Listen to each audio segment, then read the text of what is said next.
Hello, Ajay Mathur this side. I hope you all are doing fine there. In the last lecture, we completed the chapter breathing and exchange of gases. In today's lecture, we are going to discuss and cover whole chapter from the scratch to the end on NCERT perspective, all the previous year questions and NCERT highlights. ठीक है और the chapter is excretory products and their elimination. Fine. तो इस chapter में सबसे पहले जो हम बात करते हैं वो बात करते हैं कि किस किस तरह के एनिमल्स हमें देखने को मिलते हैं. Basically on the basis of excretory system and the excretory product they eliminate, we divide the animals group into three criteria. Basically amonotelic, ureotelic and uricotelic. उससे पहले ये जानना ज़रूरी है कि जो वेस्ट होता है ये एक्सक्रीटरी प्रोडक्ट है वो किस किस तरह का एनिमल्स एक्यूमुलेट करते हैं. Let's see the first kind of waste we can see is ammonia और यूरिया और यूरिक एसिड भी हो सकता है. We excrete out sodium, potassium, chlorine, phosphate and sulfate.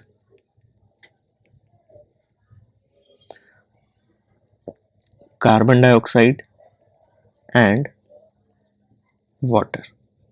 तो कुछ भी चीज मान लो जैसे हम अब यहाँ पर सवाल आता है कि देखें तो water is essential for our body, then why we are excreting out water.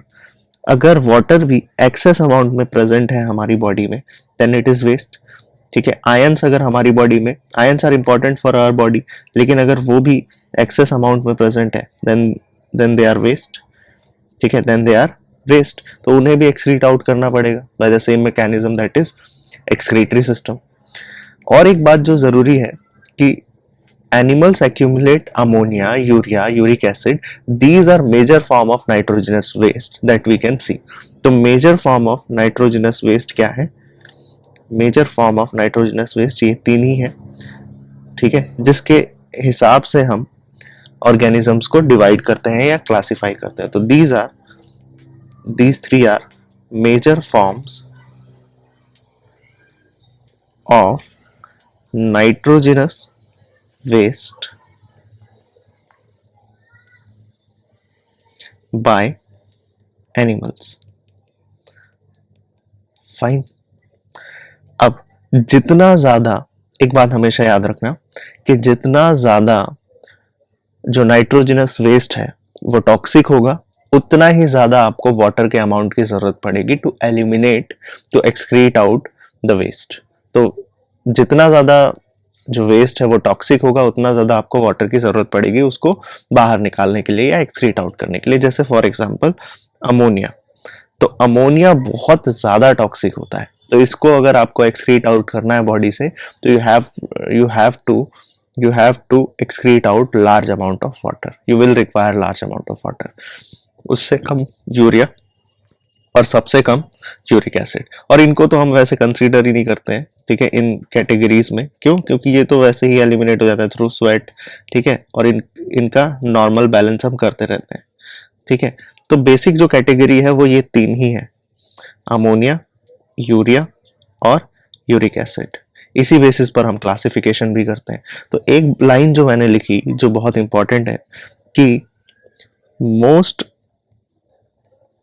toxic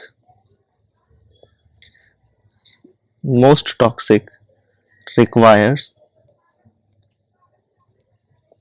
large amount of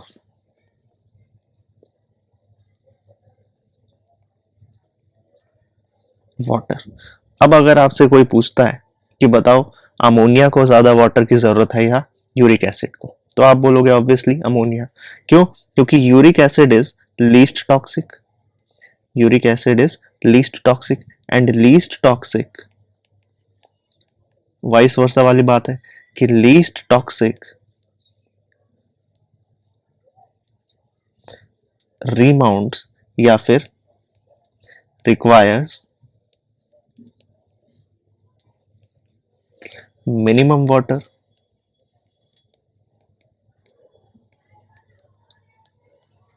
minimum water, ठीक है। और ऐसे एनिमल्स जो अमोनिया एक्सक्रीट आउट करते हैं, they excrete out their waste in the form of ammonia, उनको आप क्या बोलते हैं? उनको आप बोलते हैं अमोनोटेलिक। और ऐसे ऑर्गेनिजम्स जो अपना excretory waste in the form of urea secrete करते हैं, उन्हें क्या बोलते हैं? यूरियोटेलिक। और जो यूरिक एसिड की फॉर्म में अपना एक्सक्रीटरी वेस्ट एक्सक्रीट आउट करते हैं, उनको बोलते हैं यूरिकोटेलिक। यूरिकोटेलिक। बस, तो 3 बातें हमें पता चली, 3 तरह का एनिमल्स का क्लासिफिकेशन हो गया। अमोनोटेलिक,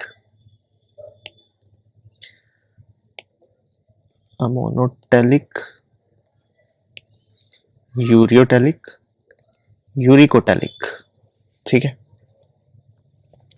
अमोनोटेलिक में आप कंसीडर करोगे किन किन ऑर्गेनिजम्स को? अमोनोटेलिक में हम लोग बात करते हैं तो बेसिकली इनमें वही ऑर्गेनिजम्स आएंगे जो कहाँ पाए जा रहे हैं, जो एक्वेटिक एनवायरनमेंट में पाए जाएंगे। तभी तो वो large amount of water excrete out करेंगे। क्यों? Ammonia requires large amount of water, ठीक है, ये याद रखना। तो इसमें आप कंसीडर करोगे bony fishes are the example, aquatic amphibians are the example, या aquatic insects are the example, ठीक है। और ये सब जितने भी ऑर्गेनिजम्स हैं, they will excrete out their waste in the form of ammonia, that is why we are saying they are ammoniotelic, ठीक है। तो ये 3 एग्जाम्पल बहुत जरूरी है, ये याद रखना है आपको, बोनी फिशेस, एक्वेटिक एम्फीबियन और एक्वेटिक इंसेक्ट्स, फाइन। तो they are excreting in the form of ammonia, and ammonia is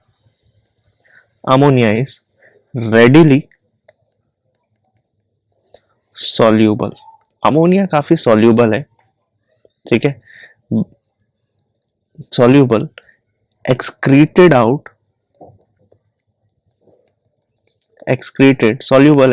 by diffusion from high concentration to low concentration through body surface। कैसे एक्सक्रीशन होगा?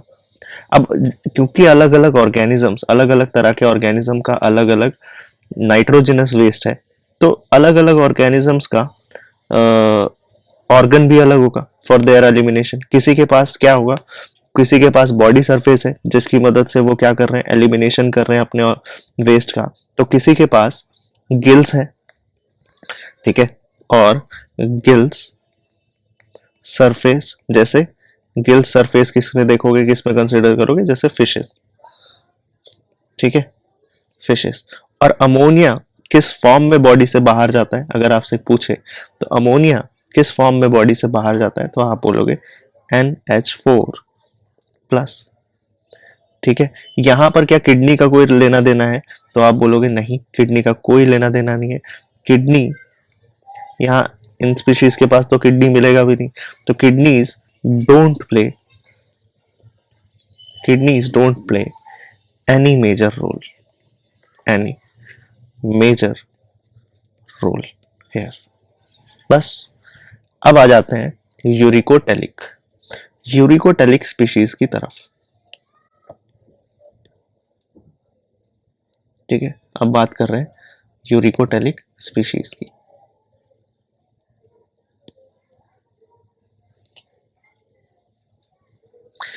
यूरियोटेलिक स्पीशीज की बात कर रहे हैं। Ureotelic species की बात करें तो यूरियोटेलिक स्पीशीज में आप कंसीडर करते हैं कई मैमल्स को, कुछ मैराइन फिशेस भी हैं,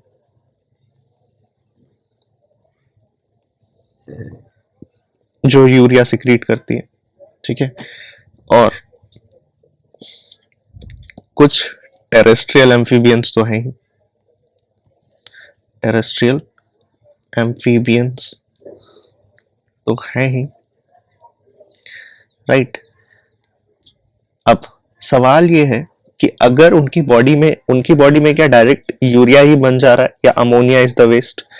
एक्चुअली वो लोग, ये जो यूरियोटेलिक स्पीशीज हैं, ये इनकी बॉडी में भी अमोनिया ही नाइट्रोजनस वेस्ट है, but they are converting this ammonia, ये इस अमोनिया को कन्वर्ट कर देते हैं, they are converting this ammonia into urea, और ये करने में कोई ऑर्गन है जो हेल्प करता है, एंड दैट इज लिवर, ठीक है। एंड दिस यूरिया इस यूरिया को ये रिलीज कर देते हैं in the blood, is released into blood, और फिर ब्लड से बॉडी से बाहर filtered out and then filtered out, ठीक है। और लीवर में क्या चल रहा है, मेटाबॉलिज्म। इसी की वजह से ammonia which is got converted into urea in liver and released into blood and then filtered out. तो यहाँ पर जो स्पीशीज हैं ये कुछ मैमल्स हैं, कुछ मैराइन फिशेज हैं और कुछ टेरेस्ट्रियल एम्फीबियंस हैं, बस याद रखना। यूरिकोटेलिक स्पीशीज में आते हैं सम रेप्टाइल्स, ठीक है, reptiles, birds, land snails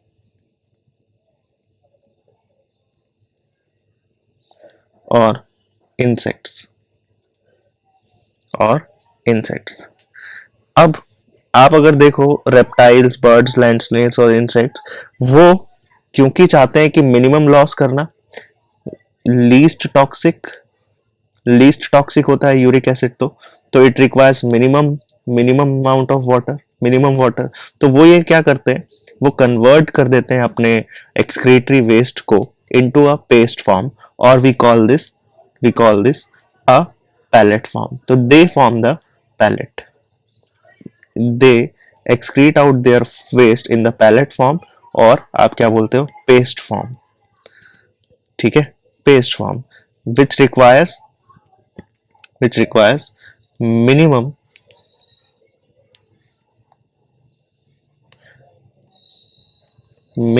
that's how they do minimum loss of water। तो अगर आप ये देखो, कहीं ना कहीं ये जो कहानी है, ये कहानी इवोल्यूशन की भी हो जाती है कि नहीं, ये कहानी इवोल्यूशन की है कि नहीं। सोच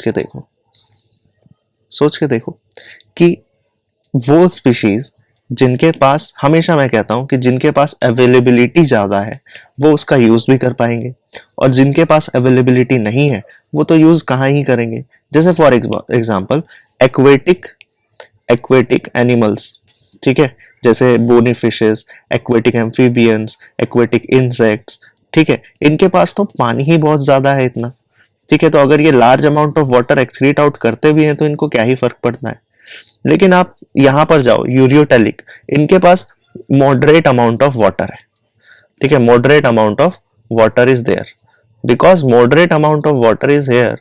तो ये क्या करेंगे, ज्यादा वाटर ये नहीं करेंगे, वेस्ट नहीं करेंगे, ठीक है, ज्यादा वाटर ये वेस्ट नहीं करेंगे, कुछ अमाउंट ऑफ वाटर वेस्ट करेंगे। बट यहां पर देखो रेप्टाइल्स, बर्ड्स, इनके पास तो वाटर की स्कैर्सिटी है, तो they have to save water, और वाटर सेव करने के लिए इन्होंने इवॉल्व किस तरह से किया है, देखो इन्होंने इवॉल्व किस तरह से किया है, they converted their waste into paste form to minimize the loss of water. और यहां पर एक और बात आपको लिखनी चाहिए क्या लिखना चाहिए यहाँ पर कि सम अमाउंट ऑफ यूरिया, ठीक है, कुछ यूरिया हमारी बॉडी में भी, हम लोग भी क्या है, मैमल्स हैं और हम लोग भी यूरियोटैलिक है, तो सम अमाउंट ऑफ यूरिया हमारी बॉडी में रिटेन्ड रहता है, रिटेन्ड रहता है। Some amount of urea in our body is retained, ठीक है, क्यों? टू मेंटेन ऑस्मोलैरिटी, हमारी बॉडी का वाटर बैलेंस, ठीक है, टू मेंटेन ऑस्मोलैरिटी, ठीक है। इसको बहुत और डिटेल में पढ़ेंगे, ठीक है। अभी जैसे जैसे हम लोग ह्यूमन एक्सक्रीटरी सिस्टम पढ़ेंगे तब थोड़ा सा और डिटेल में पढ़ेंगे, अभी इतना समझो।